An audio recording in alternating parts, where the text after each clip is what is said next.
Hi everyone, my name is Sophia and welcome to Underqualified. Today we're going to be talking about plastics, or more specifically we're going to be talking about Paul Dauenhauer, who's a professor at the University of Minnesota.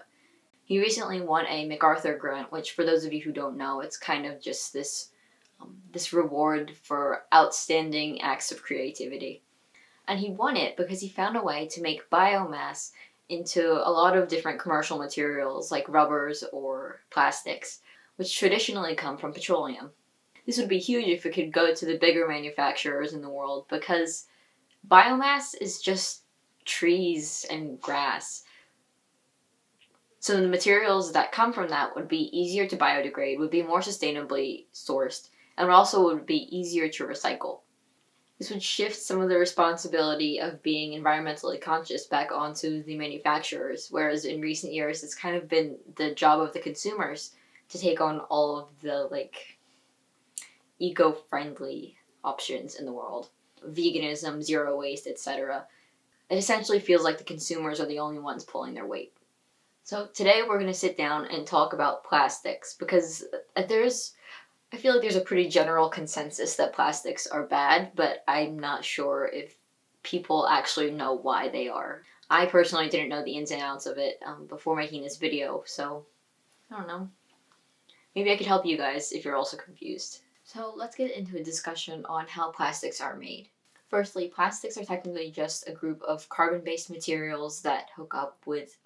no, not hook up. It's carbon molecules that attach to hydrogen, oxygen, nitrogen, sulfur, and chlorine. These compounds are derived from petroleum, which can be refined into butane, propane, gasoline, and all these raw materials that can be used for plastics, monomers that can be used for plastics. Now, these monomers have to be as pure as possible in order to efficiently combine into the polymers that are needed for plastics, which will be an issue later on. Different combinations of these monomers can be curated to whatever the manufacturer desires. So the different combinations can be made for strength, for flexibility, for heat resistance, clarity, etc. But there are two main types of plastics: thermoplastics, which can be melted and remolded pretty easily. This is most notably used for food packaging and the likes. And then there's thermoset plastics, which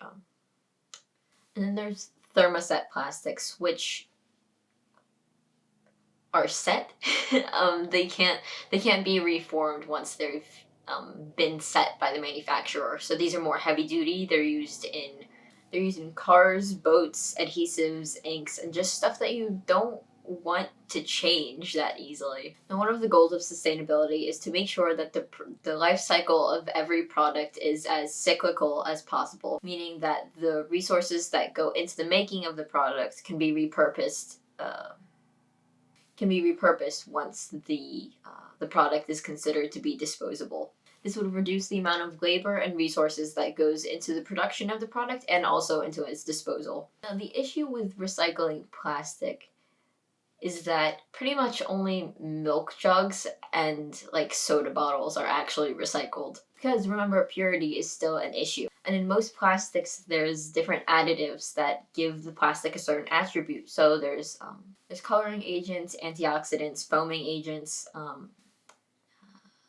and lubricants, just to name a few.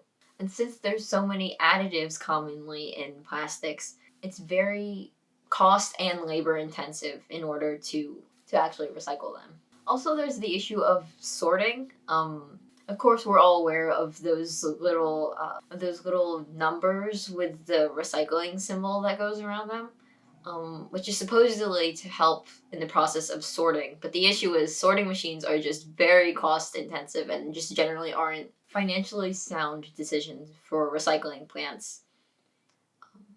And also, not all numbers can be recycled. So the use of the recycling triangle, John, is pretty misleading. Because people always assume that,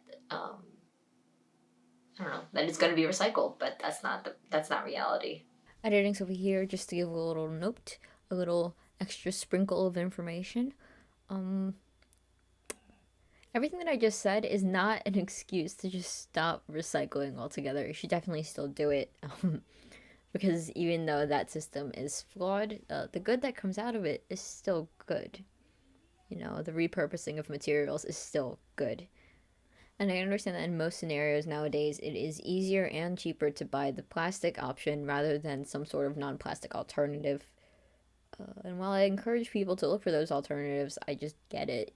Sometimes you just need plastic, even though it sucks. But when you are ready to dispose of that plastic, you should do it responsibly. So you should look into your town's recycling practices and check up on what numbers can actually be recycled at your local plant. And also, you should just make sure to rinse out any containers that you are trying to recycle. Also, plastic just naturally degrades after each use.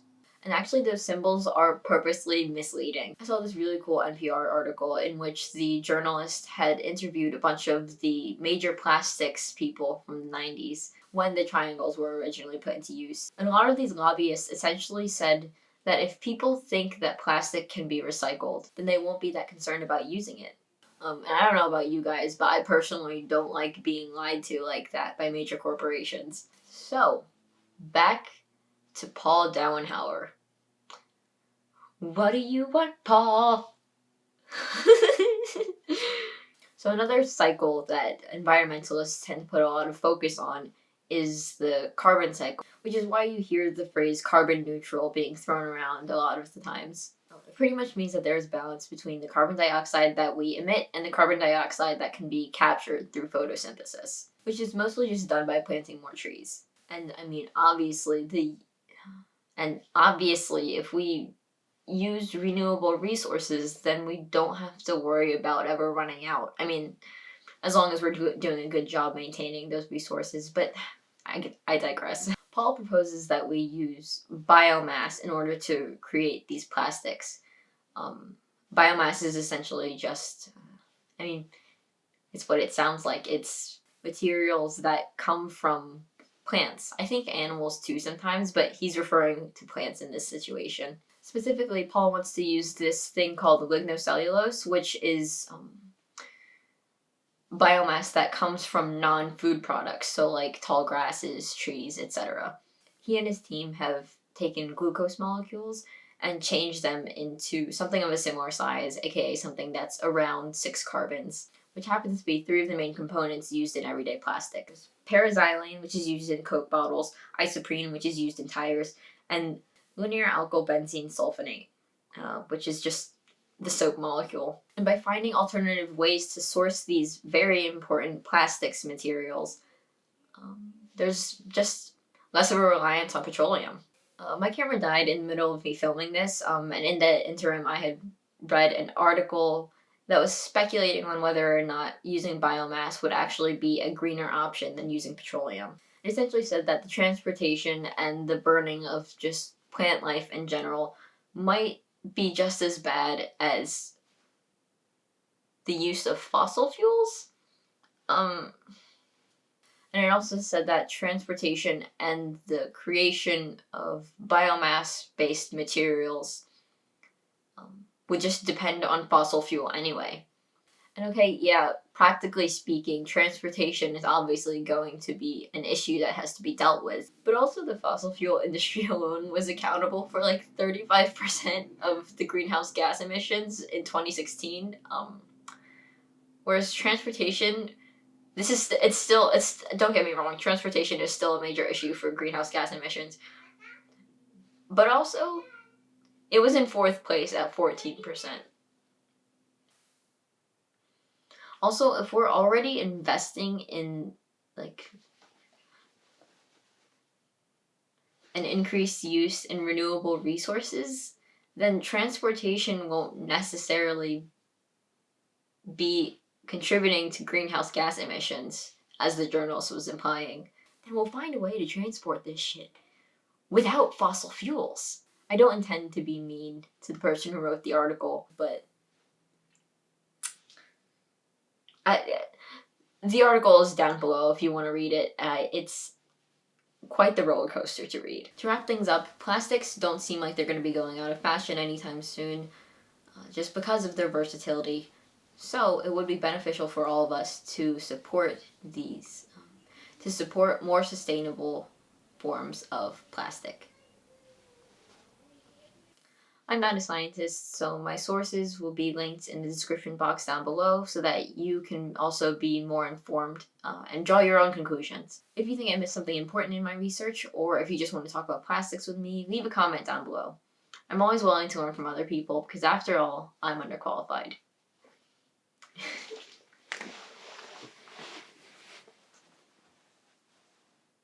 Oh shit, I'm gonna be late for class. Also, if you currently have plastic in your house, use it for as long as possible, okay? Don't just throw out like I don't know, just don't just throw out like all your plastic Tupperware or your plastic bags, your plastic straws or whatever without using them just for the sake of seeming more eco-friendly, okay? Because that sort of wastefulness is actually a part of the issue.